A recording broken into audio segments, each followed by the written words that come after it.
पुरानी स्कूटी पर army captain प्रिया सिंह अपनी मां कमला देवी को लेकर घर के लिए जरूरी सामान लेने जा रही थी। उसकी बड़ी बहन रिया सिंह इसी शहर की डिस्ट्रिक्ट मजिस्ट्रेट यानी डीएम थी।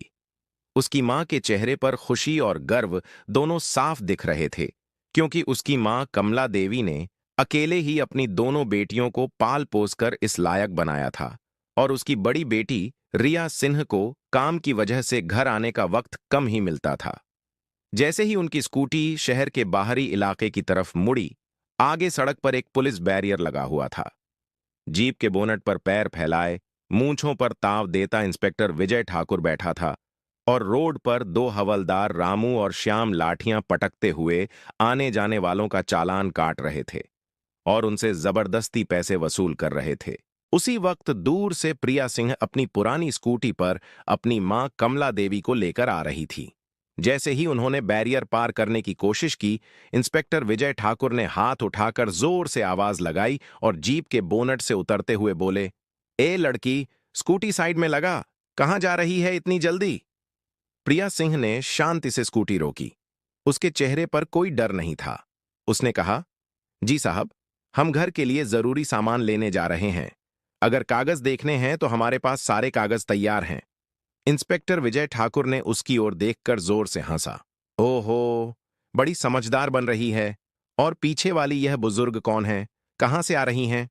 एक हवलदार ने हंसते हुए कहा, सर, शायद कोई बहाना बना रही है। चेहरा देखिए, कितनी शरीफ दिख रही है। दूसरे हवलदार ने कहा, सर, इन दोनों का तो पूरा मामला ही संदिग्ध लग रहा है। बुजुर्ग सुनकर प्रिया सिंह को बहुत बुरा लगा। उसकी आंखें भर आईं। उसने गहरी सांस ली और कहा, कृपया अपनी जुबान संभालिए। ये मेरी मां हैं। हमारे पास सारे कागज हैं। आप अपना काम कीजिए। किसी के बारे में ऐसे शब्द कहना ठीक नहीं है। इंस्पेक्टर विजय ठाकुर गुस्से में आ गए और बोले, चुप रह। तेरी जैसी लड़की हमें सिखाएगी? हमें कानून पता है। निकाल कागज जल्दी। प्रिया सिंह ने स्कूटी की डिग्गी से लाइसेंस और कागज निकाल कर दिए। इंस्पेक्टर ने उन्हें बिना ठीक से देखे हवा में उछाल दिया और कहा, ये क्या नकली कागज हैं? हमें बेवकूफ समझ रही है? प्रिया सिंह का गुस्सा बढ़ गया। उसने कहा, सर, अगर नियम टूटा है तो चालान काट लीजिए। इस तरह बदतमीजी करने से क्या फायदा? हमारा समय भी बर्बाद हो रहा है और मन भी खराब। चालान भर देंगे, बस जल्दी कीजिए। इतना सुनते ही इंस्पेक्टर विजय ठाकुर और गुस्से में आ गए। उन्होंने आगे बढ़कर प्रिया सिंह को धक्का दिया और जोर से डांटा, अबे ज्यादा मत बोल। प्रिया का सिर झटका लगा। उसकी आंखों में आंसू आ गए। एक आर्मी ऑफिसर जिसने सीमा पर दुश्मनों का सामना किया था, आज अपने ही शहर में वर्दी वालों के हाथों अपमान सह रही थी। पूरी सड़क पर सन्नाटा छा गया। उसकी मां कमला देवी चीख पड़ी और आगे बढ़कर बोली, अरे, मेरी बच्ची को क्यों मारा तुमने? अरे, भगवान से तो डरो। विजय ठाकुर ने उन्हें धक्का देते हुए चिल्लाया, चुप बुढ़िया, ज्यादा बोलेगी तो तुझे भी ऐसे ही थप्पड़ मिल जाएगा। हवलदार रामू और श्याम दोनों शैतानी हंसी हंसते हुए बोले, हाँ हाँ, बड़ी तेज बन रही थी, देखो सारी तेजी निकल गई। अब प्रिया सिंह का खून खौल उठा।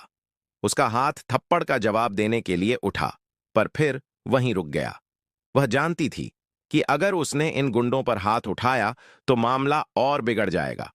उसकी आंखें अंगारों की तरह जल रही थीं, पर होंठ बंद थे। इंस्पेक्टर विजय ठाकुर चिल्लाते हुए बोला, इन दोनों को गाड़ी के अंदर ठूंसो और ले चलो थाने।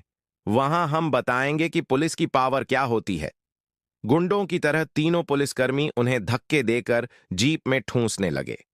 सड़क पर तमाशा देखने वालों की भीड़ जमा हो गई थी।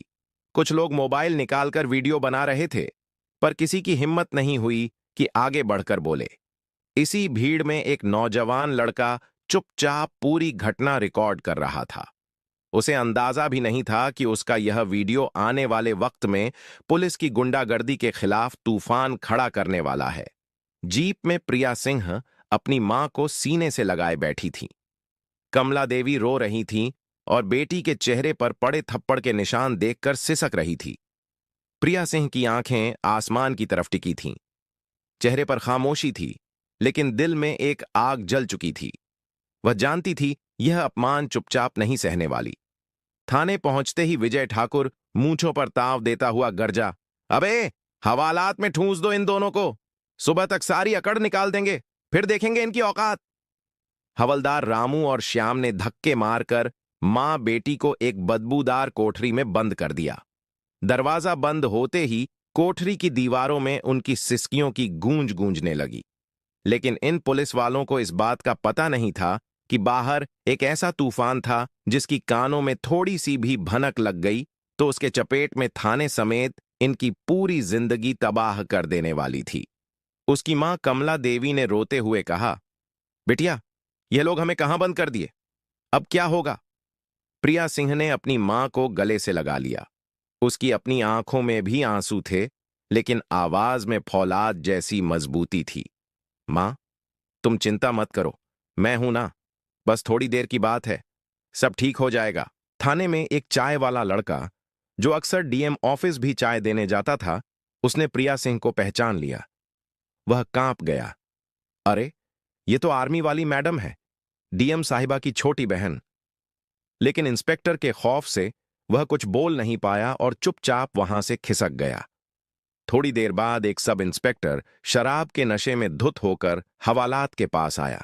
हाथ में बोतल लहराते हुए बोला, बे, कौन हो तुम दोनों?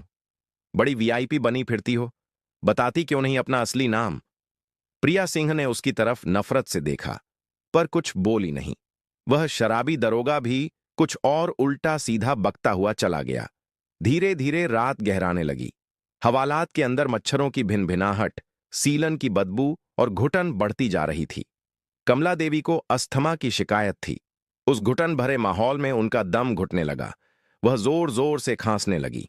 प्रिया सिंह घबरा गई। उसने दरवाजा पीटना शुरू कर दिया। कोई है? दरवाजा खोलो, मेरी मां की तबीयत खराब हो रही है, प्लीज किसी डॉक्टर को बुलाएं। उसने बार बार आवाज दी, लेकिन उसकी आवाज थाने के शोर में दबकर रह गई। बाहर से एक सिपाही की आवाज आई, अबे चुपचाप पड़ी रह, ड्रामा मत कर, सुबह से पहले कोई दरवाजा नहीं खुलेगा। पूरी रात प्रिया सिंह अपनी मां का सिर गोद में रखे बैठी रही। वह अपनी मां की पीठ सहलाती रही, उन्हें हिम्मत देती रही। सुबह होते होते उसकी आंखें रोते और बेबसी से लाल हो चुकी थीं। अभी तक जिले के किसी भी बड़े अधिकारी को खबर नहीं थी कि एक आर्मी ऑफिसर और जिले की डीएम की मां एक अंधेरी कोठरी में कैद है। दूसरी तरफ जिला प्रशासन में हड़कंप मचना शुरू हो गया था। डीएम रिया सिंह सुबह से अपनी मां और बहन को फोन कर रही थी, लेकिन दोनों का फोन बंद आ रहा था। उन्होंने अपने ड्राइवर को घर भेजा तो पता चला कि वे सुबह से ही बाहर निकली हैं और लौटी नहीं। रिया सिंह का दिल किसी अनहोनी की आशंका से बैठने लगा। तभी सोशल मीडिया पर वह वीडियो किसी ने पोस्ट कर दिया। पुलिस की गुंडागर्दी, मां बेटी को सरेआम बीच रास्ते पर बदसलूकी की और जीप में डाला। वीडियो आग की तरह फैलने लगा। लोग पुलिस के खिलाफ गुस्से भरे कमेंट्स कर रहे थे। यही वीडियो व्हाट्सएप ग्रुप्स के जरिए घूमता हुआ डीएम रिया सिंह के पीए के पास पहुंचा। उसने वीडियो देखा और उसके पैरों तले जमीन खिसक गई। उसने कांपते हाथों से डीएम मैडम के केबिन का दरवाजा खटखटाया। रिया सिंह उस वक्त एक जरूरी मीटिंग में थी। उसने इशारे से पीए को रोकने को कहा, लेकिन पीए की आंखों में जो घबराहट थी, उसे देखकर रिया सिंह ने मीटिंग रोक दी और उसके पास वाले कमरे में गई और बोली, क्या बात है विकास, सब ठीक तो है? विकास ने लड़खड़ाती आवाज में कहा, मैडम, एक वीडियो है। रिया सिंह ने फोन हाथ में लिया और वीडियो प्ले किया। जैसे जैसे वीडियो आगे बढ़ा, रिया सिंह के चेहरे का रंग बदलने लगा। उसकी शांत आंखों में पहले हैरानी, फिर गुस्सा और फिर एक भयानक तूफान उभर आया। जब उसने इंस्पेक्टर विजय ठाकुर को अपनी फौजी बहन प्रिया सिंह के गाल पर थप्पड़ मारते देखा, तो उसके हाथ कांपने लगे। फोन उसके हाथ से छूटते छूटते बचा। उसकी माँ, उसकी प्यारी माँ, जिसे उसने कभी ऊंची आवाज में बात तक नहीं की थी, सड़क पर गिड़गिड़ा रही थी और उसकी छोटी बहन, उसकी लाडली प्रिया सिंह, जो देश की शान थी, आज सड़क पर बेबस खड़ी थी। रिया सिंह की आंखों में आंसू भर आए, लेकिन उसने फौरन खुद को संभाला। वह एक डीएम थी। उसे इस वक्त भावनाओं में बहने का कोई हक नहीं था। उसके अंदर की बेटी और बहन तड़प रही थीं, लेकिन उसके अंदर का अफसर जाग चुका था। उसने अपने दांत भींचे। उसकी सांसें तेज हो गई थीं। उसने मीटिंग में मौजूद अफसरों से कहा, यह मीटिंग यहीं खत्म होती है, आप सब जा सकते हैं। सबके जाने के बाद उसने अपने पीए से कहा, विकास, पता लगाओ ये किस थाने का मामला है और मेरी माँ और बहन इस वक्त कहाँ हैं। मुझे हर 1 मिनट की रिपोर्ट चाहिए। उसकी आवाज़ में जो ठंडक और गुस्सा था, उसे सुनकर पीए की रूह कांप गई। वह समझ गया था कि आज शहर में एक ऐसा तूफान आने वाला है जो कई लोगों की वर्दियां और कुर्सियां उड़ा कर ले जाएगा। रिया सिंह कुर्सी पर बैठ गई और सोचने लगी। मेरी माँ, जिसने हमें पालने के लिए अपनी पूरी जिंदगी लगा दी, और मेरी बहन जो देश के लिए जान हथेली पर लेकर घूमती है, उनके साथ यह सुलूक। आज इस शहर की डीएम होने का असली मतलब मैं इन वर्दी वाले गुंडों को बताऊंगी। आज इंसाफ होगा, और ऐसा होगा कि उनकी आने वाली नस्लें भी याद रखेंगी। थाने के भीतर रात किसी भयानक सपने की तरह गुजरी थी। सुबह की पहली किरण जब हवालात की छोटी सी जाली से छनकर अंदर आई, तो वह अपने साथ कोई उम्मीद नहीं बल्कि और ज्यादा बेबसी लेकर आई थी। कमला देवी की हालत अब और बिगड़ चुकी थी। उनका सांस लेना मुश्किल हो रहा था और वह लगभग बेहोश थी। प्रिया सिन्हा नीचे जमीन पर बैठी थी। उसकी गोद में उसकी मां बेहोश पड़ी थी। रात भर की मिन्नतों के बाद भी किसी ने एक गिलास पानी तक नहीं दिया था। एक सिपाही पास से गुजरा। प्रिया सिंह ने फिर से हिम्मत जुटाई। भाई साहब, प्लीज एक बार डॉक्टर को बुला दीजिए, मेरी मां की जान खतरे में है। सिपाही ने नफरत भरी नजरों से उसे देखा। बोला, हम अपराधियों के लिए डॉक्टर नहीं बुलाते, मर जाए तो एक गिनती कम होगी।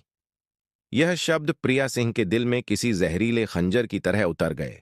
उसे लगा जैसे किसी ने उसकी आत्मा पर चोट की हो। फिर भी वह चुप रही।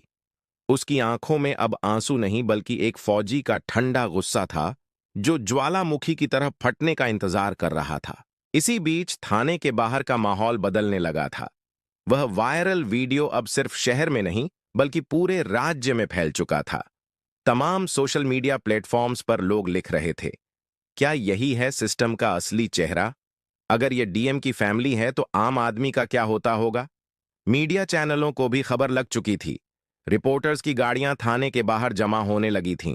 किसी को अंदर जाने की इजाजत नहीं थी, लेकिन कैमरे लगातार बाहर से हर हरकत को कैद कर रहे थे। थाने का इंस्पेक्टर विजय ठाकुर इस सब से बेखबर अपने ऑफिस में बैठा चाय की चुस्कियां ले रहा था। उसे लग रहा था कि उसने 2 आवारा औरतों को सबक सिखाकर बड़ा तीर मारा है। तभी उसका मोबाइल बजा। स्क्रीन पर नाम चमक रहा था, एएसपी साहब। उसने अकड़ कर फोन उठाया। जय हिंद सर। दूसरी तरफ से एएसपी साहब की घबराई हुई और गुस्से से भरी आवाज आई।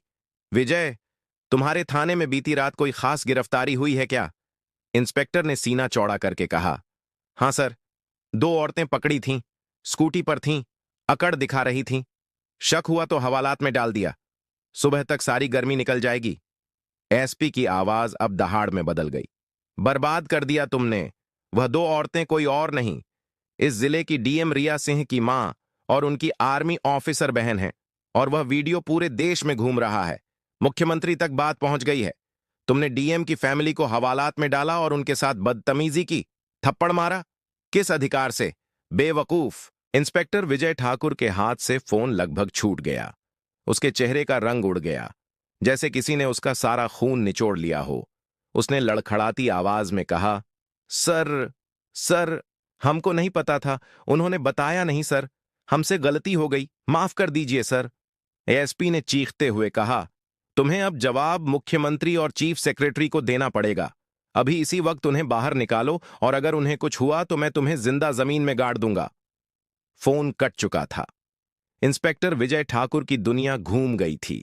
वह पागलों की तरह अपनी कुर्सी से उठा और हवालात की तरफ भागा। चाबी लाओ, जल्दी खोलो दरवाजा। सिपाही दौड़ा दौड़ा चाबी लेकर आया। दरवाजा खोला गया। अंदर का मंजर देखकर इंस्पेक्टर की आत्मा कांप गई। प्रिया सिन्हा नीचे जमीन पर बैठी थी। उसकी गोद में उसकी मां बेहोश पड़ी थी। इंस्पेक्टर दौड़ते हुए अंदर गया और हाथ जोड़कर गिड़गिड़ाने लगा, मैडम, मैडम, हमको माफ कर दीजिए। हमें सच में नहीं पता था कि आप कौन हैं। आपने बताया क्यों नहीं? प्रिया सिन्हा ने कोई जवाब नहीं दिया। उसने बस अपनी मां की नब्ज टटोली। वह बहुत धीमी चल रही थी। उसने इंस्पेक्टर की तरफ ऐसी नजरों से देखा कि वह कांप गया। जल्दी एम्बुलेंस बुलाओ। उसकी आवाज में एक फौजी का हुक्म था। इंस्पेक्टर ने कांपते हाथों से मोबाइल निकालकर एम्बुलेंस को फोन किया। 5 मिनट के अंदर एम्बुलेंस थाने पहुंच गई। कमला देवी को स्ट्रेचर पर लिटाया गया। प्रिया सिंह भी उनके साथ एम्बुलेंस में बैठ गई। जैसे ही वे लोग थाने से बाहर निकले, मीडिया ने उन्हें घेर लिया। कैमरों की फ्लैशलाइट और सवालों की बौछार शुरू हो गई। मैडम, क्या यह सच है कि आपको पुलिस ने मारा और रात भर हवालात में रखा? क्या आप जानबूझकर अपनी पहचान छिपा रही थीं? क्या आप दोषियों के खिलाफ एक्शन लेंगी? प्रिया सिंह ने किसी सवाल का जवाब नहीं दिया। उसकी नजरें सिर्फ अपनी मां पर थीं। उसने बस इतना कहा, पहले इन्हें अस्पताल ले चलिए, बाकी बातें बाद में। अस्पताल पहुंचते पहुंचते कमला देवी की हालत और नाजुक हो गई। उन्हें सीधे आईसीयू में भर्ती किया गया। डॉक्टर ने बताया कि उन्हें घुटन और मानसिक आघात की वजह से सीवियर अस्थमा अटैक आया है। उनकी उम्र को देखते हुए स्थिति चिंताजनक है। यह सुनकर अब तक पत्थर बनी हुई प्रिया सिंह टूट गई। वह अस्पताल के कॉरिडोर में एक बेंच पर बैठकर अपने आंसू रोकने की नाकाम कोशिश कर रही थी। तभी वहां डीएम रिया सिंह पहुंची। उसने अपनी बहन को इस हालत में देखा तो दौड़कर उसे गले से लगा लिया। दोनों बहनें एक दूसरे से लिपट कर रो पड़ीं। दी, ये सब कैसे हुआ? तूने मुझे फोन क्यों नहीं किया? रिया सिंह ने सिसकते हुए पूछा। प्रिया सिंह ने रोते हुए कहा, दीदी, उन्होंने हमारा फोन छीन लिया था और दीदी, मां को कुछ हो गया तो मैं खुद को कभी माफ नहीं कर पाऊंगी। रिया सिंह ने अपनी बहन के आंसू पोंछे। कुछ नहीं होगा मां को, और जिन्होंने यह किया है उन्हें भी अब कुछ नहीं होगा, क्योंकि उनकी जिंदगी की सबसे बड़ी सजा अब शुरू होने वाली है। कुछ देर बाद एएसपी, डीआईजी और जिले के तमाम बड़े अफसर अस्पताल पहुंचे। एएसपी ने आगे बढ़कर हाथ जोड़े। मैडम, हम बहुत शर्मिंदा हैं। आपकी पहचान ना जान पाना हमारी बहुत बड़ी भूल थी। हमने इंस्पेक्टर, दरोगा और दोनों हवलदारों को तुरंत सस्पेंड कर दिया है। एफआईआर भी दर्ज कर ली गई है। रिया सिंह ने उनकी तरफ घूम कर देखा। उसकी आंखों में आंसू नहीं बल्कि लावा दहक रहा था। ऐसा नहीं एसपी साहब, यह भूल नहीं, गुनाह है। और पहचान जानकर इज्जत देना अगर आपके सिस्टम की आदत है तो यह सिस्टम नहीं, गुलामी है। मेरी बहन ने अपनी पहचान इसलिए नहीं बताई थी ताकि वह देख सके कि आप लोग एक आम इंसान के साथ क्या करते हैं, और आज वह देख लिया। मारपीट, गलत व्यवहार, अपमान और मौत के मुंह में धकेलना। एसपी ने सिर झुका लिया। हमसे गलती हुई मैडम, हमें माफ कर दीजिए। रिया सिंह की आवाज और सख्त हो गई। माफी से मेरी मां ठीक नहीं हो जाएंगी। सुधार की बात करते हैं। अब सुधार तब होगा जब आप समझेंगे कि पुलिस की ताकत वर्दी से नहीं, इंसानियत से होती है। तभी डॉक्टर ने आकर बताया कि कमला देवी की हालत अब स्थिर है, लेकिन उन्हें कुछ दिन आईसीयू में ही रखना होगा। यह सुनकर दोनों बहनों ने राहत की सांस ली। उस शाम डीएम ऑफिस में एक स्पेशल प्रेस कॉन्फ्रेंस बुलाई गई। रिया सिंह खुद मीडिया के सामने आई और बोली, हाँ, यह सच है कि कल रात मेरी मां और मेरी बहन के साथ पुलिस ने बदसलूकी की। लेकिन यह कहानी सिर्फ मेरी नहीं है। यह इस जिले के हर उस आम नागरिक की कहानी है जो रोज थानों में जिल्लत झेलता है। इसलिए आज मैं सिर्फ उन पुलिस वालों के खिलाफ नहीं, बल्कि इस सड़े हुए सिस्टम के खिलाफ जंग का ऐलान करती हूं। पूरे जिले की पुलिस को अब इंसानियत और संवेदना की ट्रेनिंग दी जाएगी। हर थाने का औचक निरीक्षण होगा, और जहां भी ऐसी शिकायत मिलेगी, सिर्फ सस्पेंशन नहीं, सीधी बर्खास्तगी होगी। पूरा प्रदेश सन्न था। एक डीएम जिसने अपने परिवार के अपमान को पूरे सिस्टम को सुधारने का हथियार बना लिया था। लेकिन कहानी यहीं खत्म नहीं हुई थी। कुछ लोग इस घटना से तिलमिलाए हुए थे। पुलिस महकमे में कुछ ऐसे अफसर थे जिन्हें यह सब एक नाटक लग रहा था। कुछ नेता भी परेशान थे, क्योंकि अगर सिस्टम की पोल खुली तो उनकी पक्की डील कमजोर हो सकती थी। अगले कुछ दिनों में रिया सिंह के खिलाफ झूठी शिकायतें, दबाव और ट्रांसफर की अफवाहें फैलने लगीं। क्या रिया सिंह इन साजिशों के जाल से निकल पाएगी? क्या वह वाकई इस जंग को जीत पाएगी? यह लड़ाई अब सिर्फ एक डीएम की नहीं, बल्कि दो बहनों की थी। एक जो कानून से लड़ रही थी और दूसरी जो हर मुश्किल में उसके साथ खड़ी थी। अस्पताल के आईसीयू में हल्की नीली रोशनी फैली हुई थी। मशीनों की धीमी बीप बीप की आवाज के बीच कमला देवी लेटी हुई थी। उनके चेहरे पर ऑक्सीजन मास्क था, लेकिन अब उनकी सांसें पहले से स्थिर थीं। उनके पास बैठी रिया सिंह और प्रिया सिंह अपनी मां को खामोशी से देख रही थीं। बीते 24 घंटों ने उनकी दुनिया को हिलाकर रख दिया था। एक बेटी जो पूरे जिले की मालिक थी, आज खुद को बेबस महसूस कर रही थी, और दूसरी बेटी जो देश के दुश्मनों से नहीं डरती थी, वह अपनी मां की हालत देखकर अंदर से कांप रही थी। रिया सिंह का फोन लगातार बज रहा था। मुख्यमंत्री कार्यालय, मुख्य सचिव, मानवाधिकार आयोग, हर बड़ी जगह से कॉल्स आ रहे थे, लेकिन रिया सिंह ने किसी का फोन नहीं उठाया। उसने अपने पीए को सख्त हिदायत दी थी कि जब तक वह न कहे, कोई भी ऑफिस का काम उस तक न लाया जाए। उधर शहर में एक भूचाल आया हुआ था। वायरल वीडियो और डीएम की प्रेस कॉन्फ्रेंस की खबरें आग की तरह फैल चुकी थीं। लोग सड़कों पर उतर आए थे।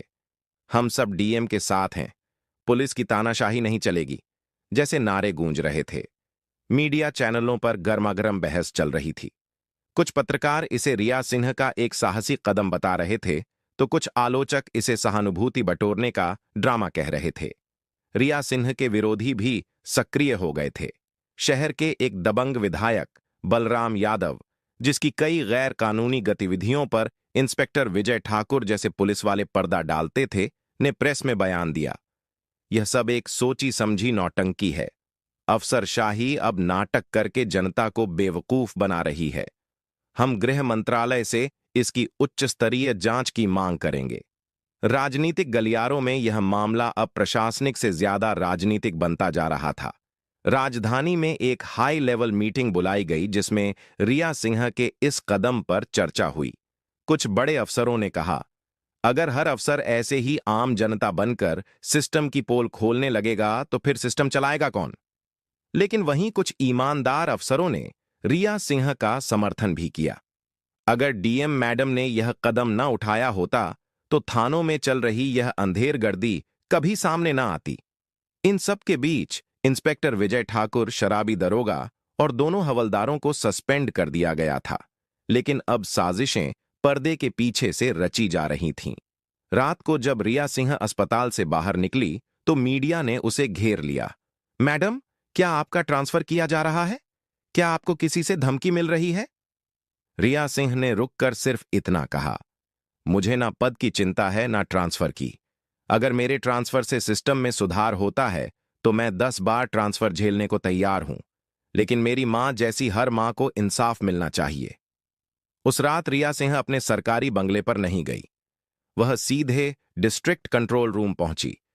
वहां उसने अपनी आईटी टीम को बुलाया और कहा, मुझे जिले के हर थाने की पिछले 6 महीने की शिकायतों की पूरी रिपोर्ट चाहिए। कितनी एफआईआर दर्ज नहीं हुई, कितने मामलों में शिकायत करने वाले को ही डराया धमकाया गया, किस थाने से सबसे ज्यादा मानवाधिकार उल्लंघन की शिकायतें आई हैं। मुझे हर एक डिटेल चाहिए। अभी पूरी टीम काम पर लग गई। सैकड़ों फाइलें और कंप्यूटर डाटा खंगाला जाने लगा। रिया सिंह ने रात भर खुद बैठकर एक एक रिपोर्ट को पढ़ा। सुबह तक उसकी आंखों के सामने एक खौफनाक तस्वीर थी। उसने 12 ऐसे थाने छांटे जहां पुलिस उत्पीड़न और भ्रष्टाचार के मामले सबसे ज्यादा थे। अगली सुबह 9 बजे जिले के सभी थाना इंचार्जों की एक इमरजेंसी वीडियो कॉन्फ्रेंसिंग मीटिंग बुलाई गई। जब रिया सिंह स्क्रीन पर आई तो उसकी आंखों में नींद नहीं थी, लेकिन एक अजीब सा तेज था। मैं जानती हूं आप सब मेरी घटना से हैरान हैं, लेकिन यह मेरा व्यक्तिगत अपमान नहीं था। यह उस सिस्टम का असली चेहरा था जिसे आप सब चलाते हैं। आज से हर थाने को अपनी शिकायतों का रिकॉर्ड पब्लिक करना होगा और हर 15 दिन में हर थाने में जन सुनवाई होगी, जिसमें मैं खुद मौजूद रहूंगी। कुछ थाना इंचार्ज असहज हो गए। एक ने हिम्मत करके कहा, मैडम, इससे तो हमारे कर्मचारियों का मनोबल टूटेगा। रिया सिंह ने तीखी नजरों से उसे देखा। अगर अन्याय करने से मनोबल बनता है तो ऐसे मनोबल को तोड़ना ही बेहतर है। उसने एक और निर्देश जारी किया, हर थाने के सीसीटीवी कैमरों की लाइव फीड अब से सीधे डीएम ऑफिस और ईएसपी ऑफिस से जोड़ी जाएगी। कोई भी शिकायतकर्ता थाने में कब आया और कब गया, इसका टाइम रिकॉर्ड होगा। अगर किसी भी व्यक्ति को बिना ठोस कारण के 1 घंटे से ज्यादा थाने में बिठाया गया तो संबंधित अफसर पर सीधी कार्रवाई होगी। यह एक प्रशासनिक क्रांति की शुरुआत थी। पूरे राज्य में इसकी गूंज सुनाई देने लगी। लेकिन जैसा होता है, सुधार के रास्ते कभी आसान नहीं होते। राजधानी से एक आदेश आया, डीएम रिया सिंह का तत्काल प्रभाव से ट्रांसफर किया जाता है। कारण बताया गया, डीएम की व्यक्तिगत गतिविधियों ने प्रशासन की छवि को नुकसान पहुंचाया है। यह खबर जैसे ही बाहर आई, जिले में हंगामा मच गया। लोग सड़कों पर उतर आए। व्यापारी, शिक्षक, छात्र, किसान, हर कोई रिया सिंह के समर्थन में खड़ा हो गया। ट्रांसफर नहीं, सम्मान दो के नारे गूंजने लगे। सोशल मीडिया पर हैशटैग डीएम का डैम ट्रेंड करने लगा। इसी बीच अस्पताल से खबर आई कि कमला देवी की तबीयत में सुधार है और उन्हें होश आ गया है। रिया सिंह और प्रिया सिंह तुरंत मां के पास पहुंची। कमला देवी ने कमजोर आवाज में कहा, बिटिया, मुझे तो लगा था तुम लोग डर जाओगे, लेकिन तुम तो इन सब से लड़ गई। रिया सिंह ने मां का हाथ थाम लिया। मां, यह लड़ाई सिर्फ हमारी नहीं है, यह देश की हर मां और बेटी की है। अब सवाल यह था कि क्या जनता का यह समर्थन सरकार के फैसले को बदल पाएगा, या रिया सिंह को इस जंग की कीमत अपना पद खोकर चुकानी पड़ेगी।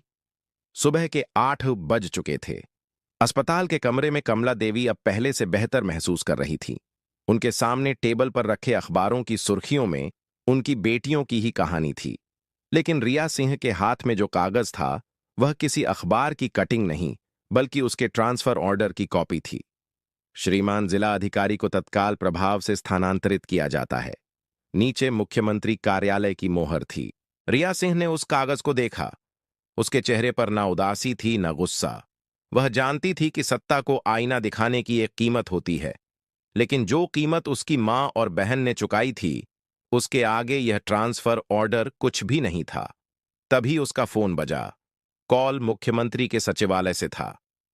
मैडम, आपको राजधानी बुलाया गया है। मुख्यमंत्री जी आपसे खुद बात करना चाहते हैं। रिया सिंह ने सहजता से जवाब दिया, मैं अस्पताल से सीधा निकल रही हूं, दोपहर तक पहुंच जाऊंगी। कमला देवी ने सब सुन लिया था। उन्होंने बेटी का हाथ पकड़कर कहा, बेटा, तूने जो किया है उस पर मुझे गर्व है। तेरी चुप्पी ने इन बहारों को आवाज सुनाई है। चाहे तू कहीं भी रहे, बस न्याय के लिए ऐसे ही खड़ी रहना। रिया सिंह ने मां के पैर छुए और राजधानी के लिए निकल पड़ी। रास्ते भर उसकी आंखों के सामने वही मंजर घूम रहा था। हवलदार का उठता हुआ हाथ, मां की चीख और हवालात का वह अंधेरा। राजधानी पहुंचते ही उसे मुख्यमंत्री सचिवालय ले जाया गया। मुख्यमंत्री एक अनुभवी नेता थे। उन्होंने रिया सिंह को देखते ही कहा, आपने जो किया वह असाधारण है, लेकिन आपके कदम ने 2 चुनौतियां खड़ी कर दी हैं। एक तरफ जनता का विश्वास आप पर बढ़ा है, तो दूसरी तरफ पूरी पुलिस फोर्स में खलबली मची हुई है। मैं बस चाहता हूं कि आप एक बार पब्लिक में यह कहें कि आपका मकसद किसी को नीचा दिखाना नहीं, बल्कि सिस्टम में सुधार लाना था। रिया सिंह ने शांत स्वर में कहा, सर, मैं यह बात पहले भी कह चुकी हूं। मेरा कदम किसी को शर्मिंदा करने के लिए नहीं, बल्कि सच्चाई को सामने लाने के लिए था। अगर आप चाहें तो मैं फिर से जनता को संबोधित करने के लिए तैयार हूं। मुख्यमंत्री बोले, बहुत अच्छा। आज शाम को ही एक प्रेस कॉन्फ्रेंस रखी गई है, और हां, आपके ट्रांसफर पर भी हम दोबारा विचार कर रहे हैं। शाम को शहर के सबसे बड़े सभागार में हजारों की भीड़ थी। मीडिया, मंत्री, अफसर और आम जनता, हर कोई वहां मौजूद था। मंच पर रिया सिंह अकेली खड़ी थी। उसने माइक उठाया और बोलना शुरू किया। मैं कोई हीरो नहीं हूं। मैं बस एक अफसर हूं जो खुद से एक सवाल करती है, क्या मैं वही कर रही हूं जिसकी उम्मीद संविधान ने मुझसे की है? उस एक घटना ने मेरी आंखें खोल दी। मैं मानती हूं कि पुलिस हमारे समाज की रीढ़ है, लेकिन जब रीढ़ में ही भ्रष्टाचार, अहंकार और हिंसा का कीड़ा लग जाए, तो पूरा समाज अपाहिज हो जाता है। मेरा मकसद किसी को बदनाम करना नहीं, बल्कि सुधार लाना था। आज मैं आप सबसे वादा करती हूं, चाहे मुझे देश के किसी भी कोने में भेज दिया जाए, मेरी लड़ाई हमेशा न्याय के लिए होगी। मैं पद के लिए नहीं, अपने उसूलों के लिए खड़ी हूं। तालियों की गड़गड़ाहट से पूरा हॉल गूंज उठा। मंच से उतरने के बाद मुख्यमंत्री खुद मंच पर आए और घोषणा की, हम डीएम साहिबा का ट्रांसफर रद्द करते हैं और साथ ही पूरे राज्य में मानव सम्मान प्रणाली अभियान की शुरुआत करते हैं, जिसके तहत हर थाने में मानवीय व्यवहार को अनिवार्य किया जाएगा।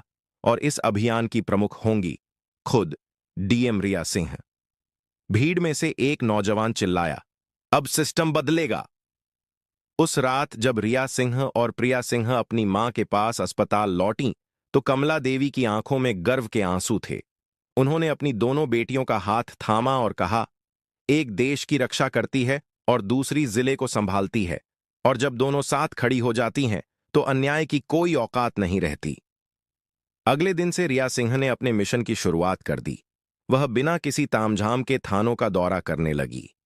1 महीने के भीतर जिले की तस्वीर बदलने लगी थी। थानों में अब डर नहीं, बल्कि सम्मान का माहौल था। सिपाही लोगों से मुस्कुराकर बात करने लगे थे, और कमला देवी, जो कभी एक हवालात में बेहोश पड़ी थीं, आज गर्व से सबको बताती थी कि उनकी बेटियां सिर्फ अफसर नहीं, बल्कि इंसाफ की वह मशाल हैं जो अंधेरे को चीरना जानती हैं। कहानी यहां खत्म होती है, लेकिन एक मजबूत सीख के साथ। अगर आप सच्चाई के रास्ते पर अकेले भी खड़े हैं, तो याद रखिए, आपकी एक चिंगारी पूरी व्यवस्था में लगी आग को बुझाने की ताकत रखती है। जीत हमेशा सच की होती है। अगर आपको यह कहानी पसंद आई हो तो इसे लाइक करें और ज्यादा से ज्यादा लोगों तक शेयर करें। कमेंट करके बताएं कि आपको रिया सिंह और प्रिया सिंह का कौन सा कदम सबसे अच्छा लगा, और हमारे चैनल को सब्सक्राइब करना ना भूलें, क्योंकि हम आपके लिए ऐसी ही प्रेरणादायक कहानियां लाते रहेंगे। तो दोस्तों, यह कहानी केवल मनोरंजन और शिक्षा के उद्देश्य से बनाई गई है। इसमें दिखाए गए सभी पात्र, घटनाएं और संवाद काल्पनिक हैं। किसी भी वास्तविक व्यक्ति, संस्था या घटना से इनका कोई संबंध नहीं है। कृपया इसे केवल कहानी के रूप में देखें और इसका आनंद लें। हम किसी की भावनाओं को ठेस पहुंचाना नहीं चाहते। धन्यवाद।